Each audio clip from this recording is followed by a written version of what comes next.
پھر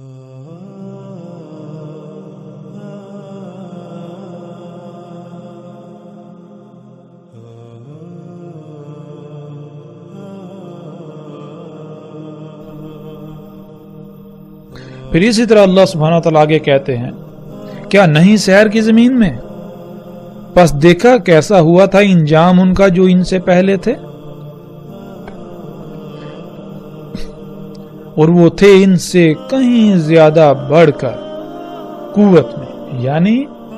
اسلحہ و بارود، مشینوں، یہ جو ٹیکنالوجی ہے جسے آج انسان قوت کا نام دیتا ہے،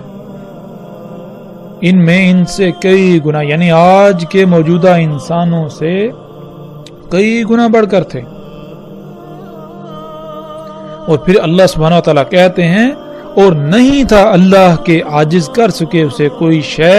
آسمانوں میں اور نہ ہی زمین میں، اس میں کچھ شک نہیں اللہ علم والا قدیر ہے، اس میں کچھ شک نہیں اللہ تھا علیمن قدیرہ، یعنی اللہ سبحانہ تعالیٰ نے بالکل واضح کر دیا کہ جب تمہارے اوپر وہ ہلاکت آئے گی تو اللہ کو کوئی شے عاجز نہیں کر سکتی، نہ کوئی آج تک کر سکی جو آسمانوں میں ہے اور جو زمین میں ہے، ان میں سے کوئی بھی ایسی نہیں جو اللہ کو عاجز کر سکے۔ یعنی جب وہ ہلاکت آئے گی تو اس ہلاکت کو کوئی بھی تم سے موڑ نہیں سکے گی، کوئی بھی تمہیں بچا نہیں سکے گی، کوئی شے جو جی چاہے تم بنا لو۔ کیوں؟ کیونکہ اللہ سبحانہ و تعالیٰ نے اس کائنات کو علم کے ساتھ اور قدر کے ساتھ خلق کیا ہے۔ قدر کے ساتھ خلق کرنا کیا ہے، قدیر ہونا کیا ہے، انشاءاللہ جیسے جیسے ہم آگے بڑھیں گے تو اس پر بھی انشاءاللہ اللہ کے فضل سے کھل کر صراحت کے ساتھ بات ہوگی، اپنے موضوع کے مطابق اور اپنے وقت پر۔ اسی طرح ناظرین چند اور آیات ہیں جو آپ کو سکرین پر نظر آ رہی ہوں گی، اور ان تمام آیات کو جب سامنے رکھیں تو اللہ سبحانہ و تعالیٰ نے بالکل واضح کر دیا کہ تمام کے تمام رسول جو بھیجے بینات کے ساتھ، انہوں نے ہر امت کو اس سے ڈرایا جو کچھ وہ کر رہے تھے۔ وہ کیا کر رہے تھے؟ وہ ایسی ایسی تخلیقات کر رہے تھے، ایسی ایسی ایجادات کر رہے تھے جن کو وہ آسائشوں، سہولتوں، آسانی اور ترقی کا نام دیتے تھے، اور اسی ترقی کو، اسی آسائشوں، سہولتوں کا جنہیں وہ نام دیتے تھے، اسی سے تمام کے تمام رسولوں نے آ کر ڈرایا۔ انہوں نے آ کر بتایا کہ یہ جسے تم ترقی، آسائشیں، سہولتوں کا نام دیتے ہو، یہ ترقی نہیں ہے، یہ فساد ہے۔ جیسا کہ پیچھے بہت تفصیل کے ساتھ گزر چکا، اللہ سبحانہ و تعالیٰ نے کہا کہ اللہ نے ہر شے کو حق کے ساتھ خلق کیا، حق کے ساتھ خلق کرنا کیا ہے یہ ہم پر واضح ہو چکا۔ تو وہ تمام کی تمام قومیں اس کا کفر کر رہی تھیں،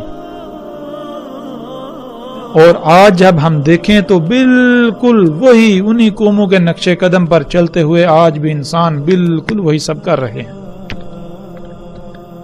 انشاءاللہ ہم جیسے جیسے آگے بڑھیں گے ایک ایک قوم کے اوپر بہت تفصیل سے بات کریں گے، لیکن وہ آگے جا کر جب موقع آئے گا ہر قوم کے اوپر جتنی قومیں ہلاک ہوئیں، کیوں ہوئیں، ہر چیز کے اوپر ہر لحاظ سے مزید کھول کھول کر بات کریں گے۔ لیکن اب ہم بڑھتے ہیں آگے۔ گزشتہ آیات میں ناظرین آپ نے دیکھا کہ اللہ سبحانہ و تعالیٰ نے بار بار زمین میں گھومنے پھرنے، سیر کا ذکر کیا، اور بار بار یہ سوال کیا کہ کیا تم نے نہیں دیکھا، کیا تم نے نہیں دیکھا، کیا نہیں دیکھا؟ یعنی پہلی قوموں کا انجام کیا ہوا وہ نہیں تم نے دیکھا، تم نے ان کے آثار نہیں دیکھے۔ ان کے آثار میں اللہ سبحانہ و تعالیٰ نے کہا کہ آیات ہیں، یہ یقین کے لیے آیات ہیں، نصیحت ہے، سبق ہے، کن کے لیے؟ جو غور و فکر کرنے والے ہیں، جو نصیحت پکڑنے والے ہیں۔ تو اب ناظرین ہمارے اوپر فرض ہے کہ ہم زمین میں گھومیں پھریں، زمین میں سیر کریں، پہلی قوموں کے جو آثار ہیں ان کو دیکھیں۔ اور آج جس دور میں ہم موجود ہیں، آج کے دور میں زمین میں سیر کرنا، زمین میں گھومنا پھرنا، پہلی قوموں کے آثار دیکھنا اتنا آسان ہو چکا ہے کہ شاید ہی کوئی اور کام اتنا آسان ہو۔ آپ اپنے گھر میں، اپنے گھر کے اپنے ہی کمرے میں، اپنے ہی کمرے کے نرم گرم بستر پر بیٹھے ہوئے اپنے سامنے رکھے ہوئے کمپیوٹر، موبائل میں بہت آسانی سے سیر کر سکتے ہیں۔ تو اب ہم ناظرین سیر کرتے ہیں زمین کی اور دیکھتے ہیں پہلی قوموں کے آثار کو۔ وہ کون سے آثار ہیں جنہیں اللہ سبحانہ و تعالیٰ نے بار بار دیکھنے کا کہا اور ان سے عبرت حاصل کرنے کا کہا؟ وہ کون سے آثار ہیں پہلی قوموں کے جن کو دیکھ کر ہمیں یہ اندازہ ہوگا کہ ان قوموں کے پاس کیا تھا؟ وہ کیا شے تھی جس کے دجل کا وہ شکار ہو گئے؟ وہ کیا شے تھی جس کی وجہ سے وہ یہ کہتے تھے کہ ہمیں کوئی زوال نہیں، دنیا کی کوئی طاقت ہمارا کچھ نہیں بگاڑ سکتی؟ وہ کیا شے تھی جس وجہ سے وہ رسولوں کی تکذیب کر دیتے تھے؟ وہ اللہ کی آیات کے خلاف نکل پڑتے تھے، وہ اللہ کی کائنات میں فساد کرتے تھے۔ وہ کون سی شے تھی؟ جیسا کہ قوم عاد نے کہا، اس آیت میں بھی ہے، اللہ سبحانہ وتعالیٰ کہتے ہیں پس جو عاد تھے پس استکبار کیا، یعنی وہ زمین میں بڑے بن بیٹھے، زمین کی تمام مخلوقات کو یہ کہتے تھے کہ ہماری غلامی کرو، ہماری بات مانی جائے گی، حالانکہ ان کو اس کا حق نہیں تھا، اور تھے وہ بہت بڑھ کے قوت میں سے، وہ قوت میں بہت بڑھ کے تھے، یعنی کہ ان کے پاس اسلحہ، بارود، مشینیں، ٹیکنالوجی، یہ جو قوت ہے بہت زیادہ تھی، اور وہ یہ کہتے تھے کہ کون ہے جو ہم سے بڑھ کر قوت میں ہے، جو ہم سے قوت میں بڑھ کر ہے۔ اور ناظرین یہاں یہ بات ذہن میں رکھنی چاہیے کہ وہ زبان سے ایسا ہرگز نہیں کہتے تھے، نہ ہی آج تک کسی نے زبان سے یہ دعویٰ کیا کہ کون ہے جو ہم سے قوت میں بڑھ کر ہے، بلکہ یہ انسان کے اعمال کی زبان ہے۔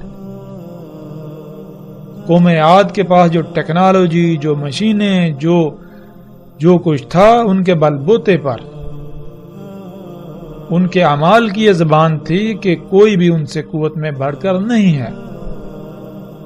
تو اللہ سبحانہ و تعالیٰ کہتے ہیں کیا تم نے نہیں دیکھا کہ اللہ ہی وہی ذات ہے جس نے تمہیں خلق کیا اور وہی تم سے بڑھ کر ہے قوت میں۔ اور آگے اللہ سبحانہ وتعالیٰ کہتے ہیں اور وہ تھے اللہ کی آیات کے ساتھ جہد کرنے والے، یعنی ان کے پاس اتنا علم تھا کہ جب کوئی بھی آندھی، طوفان، کوئی عذاب آنے والا ہوتا تو وہ ایسے بندوبست کرتے یا تو وہ عذاب نہ آتا یا پھر وہ عذاب ان کا کچھ بگاڑ نہ پاتا، جس کی وجہ سے وہ سمجھتے تھے کہ ان سے بڑھ کر کوئی قوت میں نہیں ہے، جیسے آج امریکہ اور مغرب سمجھتے ہیں کہ دنیا میں کوئی بھی ان سے طاقت میں بڑھ کر نہیں۔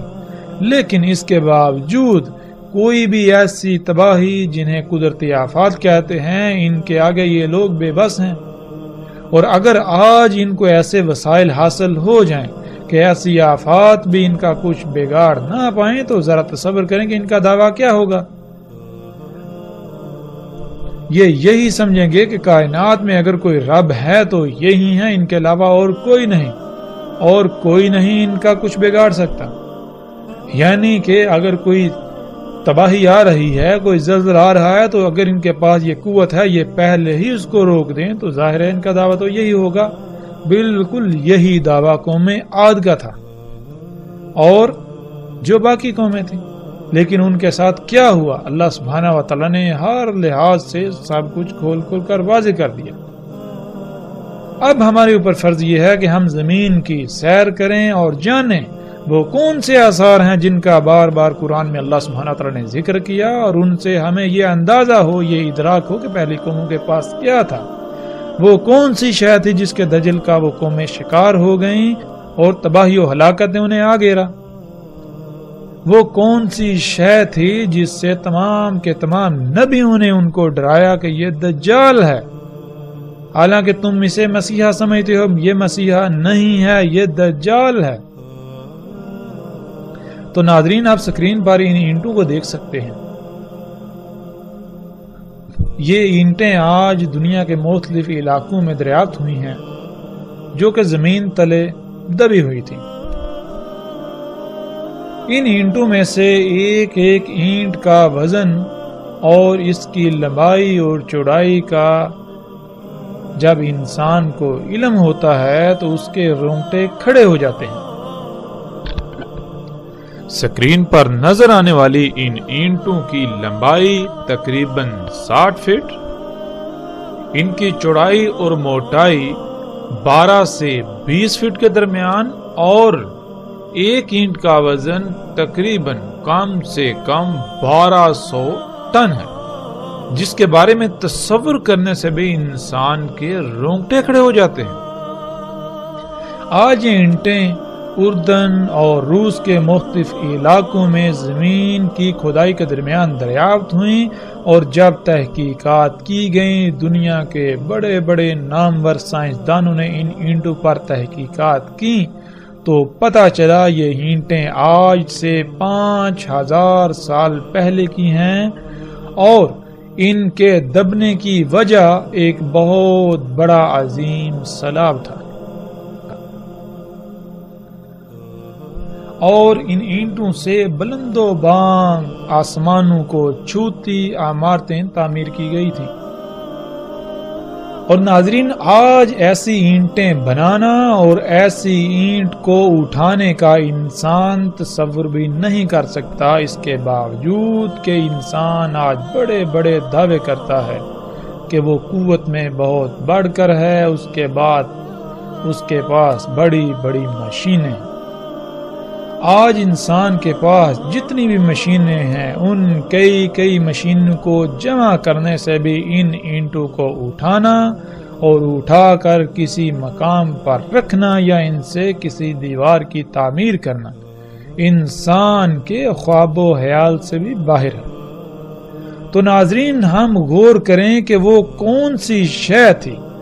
جس شے سے ان انسانوں نے یہ اتنی بڑی بڑی اینٹیں بنائیں، اور وہ کون سی شے تھی جس سے اتنی بڑی بڑی اینٹوں کو اٹھا کر ان سے عمارتیں تعمیر کی گئیں۔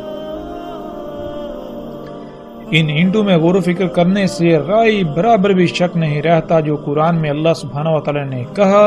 کہ تم پہلی قوموں کے 10% کو بھی نہ پہنچے اور نہ پہنچ سکتے ہو۔ تو ناظرین، آج ہم جو مشینیں دیکھتے ہیں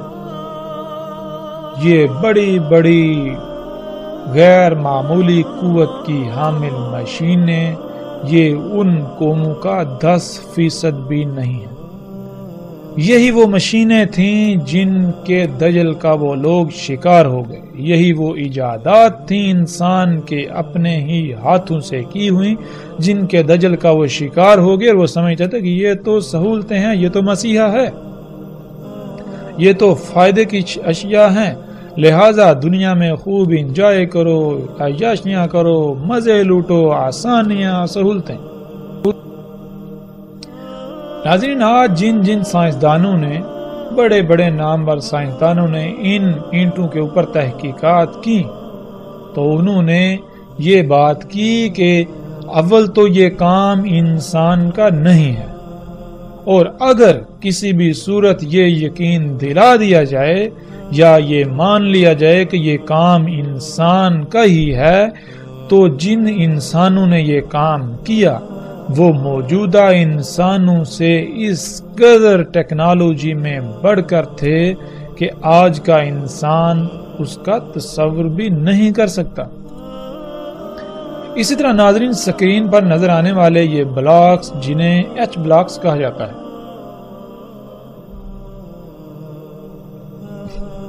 ان کی تصاویر آپ دیکھ رہے ہیں، یہ بلاکس بھی زمین میں دفن ہوئے دریافت ہوئے۔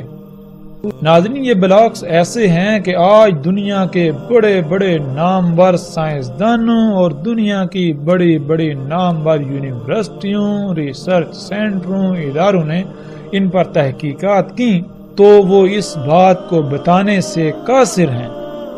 کہ بلاکس کیسے بنائے گئے، ان کو کیسے تراشا گیا،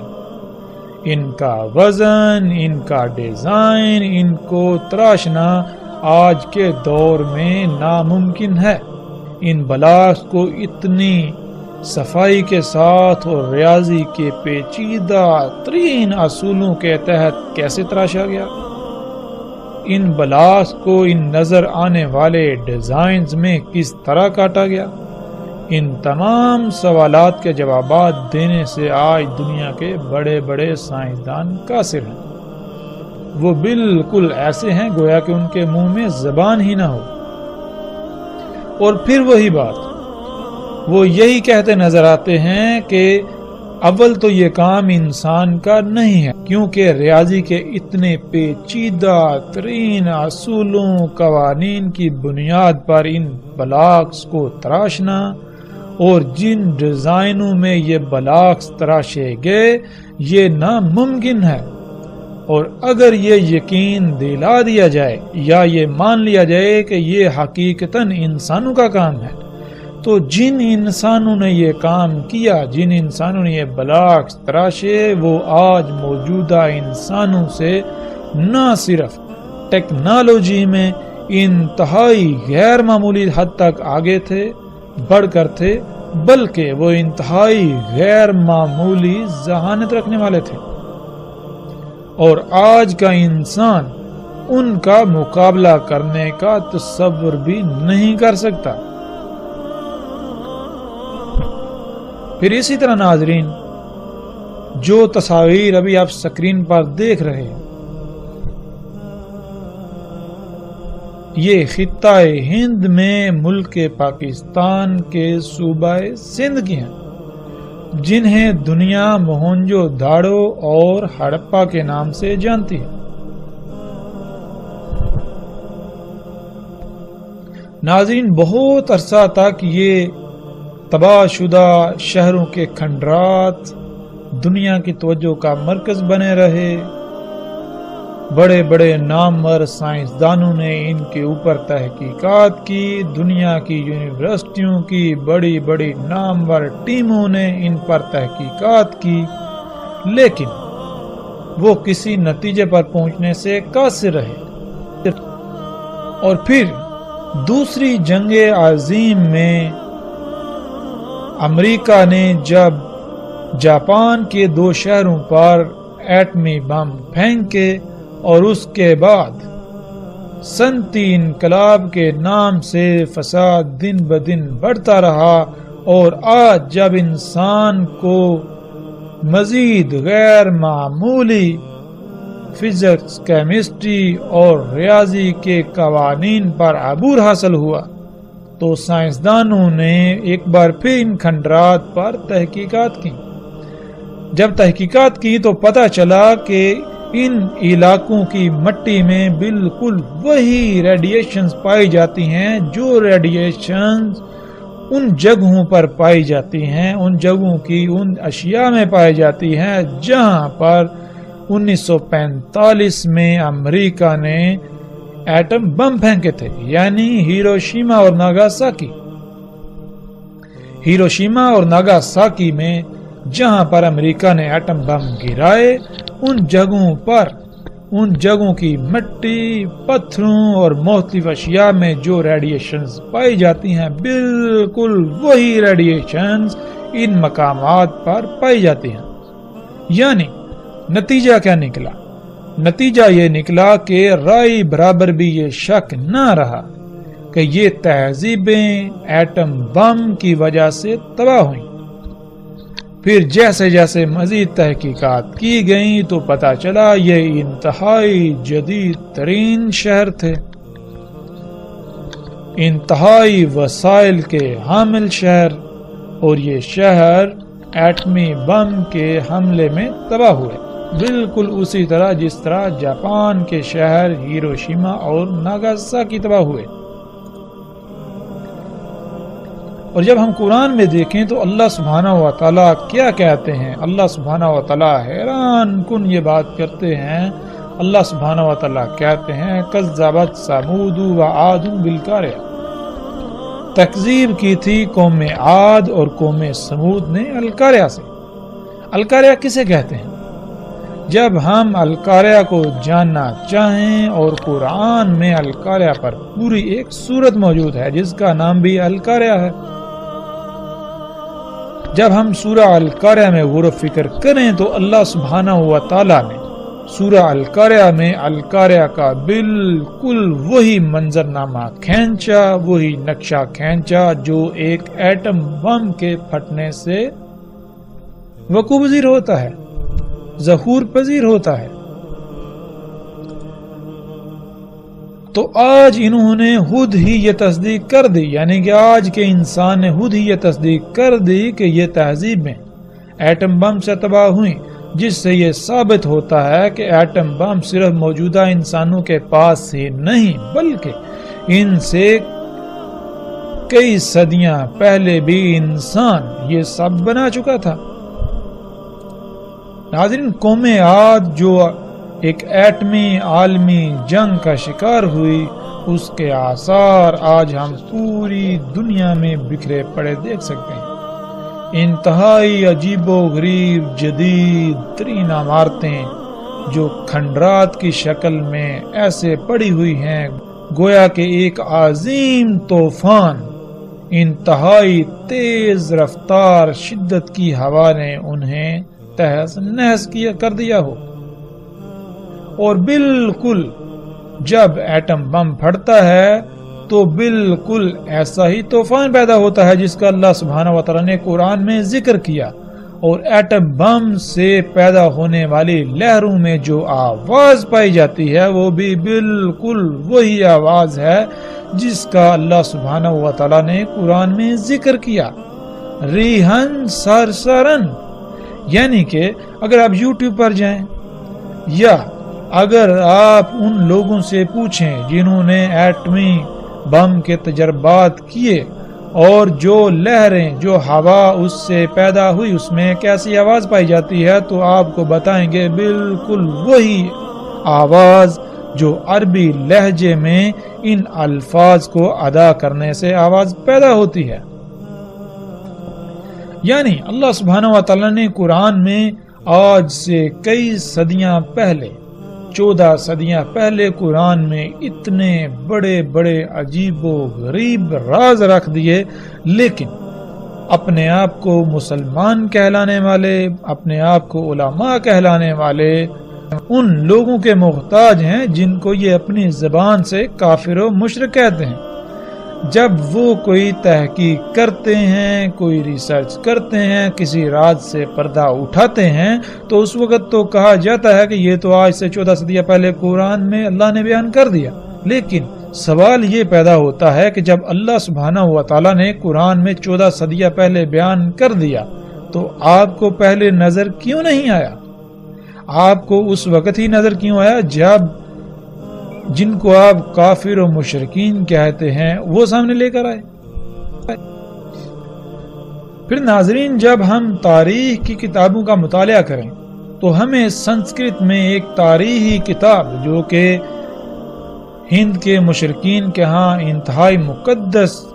مقام رکھتی ہے، جس کا نام مہابھارتا ہے، اس میں دیکھیں تو اس میں ایسی تحریریں موجود ہیں جس میں یہ لکھا ہے کہ اس خطے پر یعنی موہنجو داڑو اور ہڑپا اس علاقے کا ذکر کرتے ہوئے، اس علاقے کے خد و حال بیان کرتے ہوئے یہ کہا گیا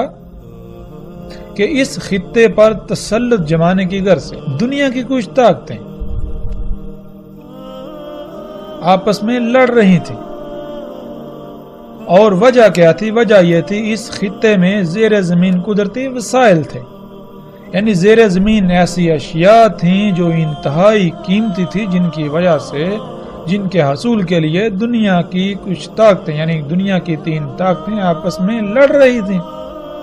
اور تینوں میں سے ہر ایک کا یہی لالچ تھا، ہر ایک کا یہی مقصد تھا کہ وہ غالب آ جائے اور یہ وسائل اس کی ملکیت میں چلے جائیں، اور یوں وہ پوری دنیا پر اپنا تسلط قائم کر لے۔ بالکل ویسا ہی نقشہ جیسا کہ آج امریکہ، روس اور چین وغیرہ کی سرپرستی میں دنیا 3 حصوں میں تقسیم ہو کر خام تیل کے نام پر یا قدرتی وسائل کے نام پر شام و عراق کو اپنا مرکز بنائے ہوئے لڑ رہی ہے۔ پھر مہابھارت اور ملنے والی تحریروں میں جو تحریر ہے وہ یہ کہ ان شہروں کے باسیوں کو 7 دنوں میں شہروں کو خالی کرنے کی مہلت دی گئی، اور 7 دن بعد دنیا میں ایک عالمی جنگ کسی صورت پیدا ہو گئی۔ یہاں ایسے ہتھیاروں سے حملہ کیا گیا جو خودکار اڑتے ہوئے، یعنی میزائل جن کے پھٹنے سے یہاں ایسی سفید آگ ظاہر ہوئی جو سورج سے 1000 گنا زیادہ گرم اور زیادہ روشن تھی۔ جہاں وہ ہتھیار پھٹے وہاں سب کچھ حرارت کی وجہ سے پگھل گیا اور یہ شہر زمین تلے دب گئے۔ قرآن میں اللہ سبحانہ وتعالی نے واضح صراحت کے ساتھ بتا دیا کہ یہ قوم عاد تھی جو القاریہ سے تباہ ہوئی۔ القاریہ یعنی عالمی ایٹمی جنگ۔ یہ دنیا میں اپنے انہی قدرتی وسائل سے بنائی جانے والی ٹیکنالوجی کی وجہ سے قوت میں اپنا کوئی ثانی نہ رکھتی تھی، اور یہ اس قوم کا دعویٰ تھا کہ کوئی بھی اس سے قوت سے بڑھ کر نہیں ہے۔ اور قوم سمود جن کے ہاتھوں قوم عاد تباہ ہوئی، جیسے آج دنیا میں قدرتی وسائل یعنی اللہ کے غیب کی تکذیب کی خاطر لڑائی جاری ہے، اس وقت بھی ایسا ہی تھا جیسے آج امریکہ کے مد مقابل کوئی نہیں، اسی طرح قوم عاد کے مد مقابل بھی کوئی نہیں تھا، اور جیسے آج روس امریکہ کے مد مقابل سر اٹھا رہا ہے اور سر اٹھا چکا ہے، اسی طرح اس وقت ایک دوسری قوم جسے قرآن میں اللہ سبحانہ وتعالی نے قوم سمود کہا،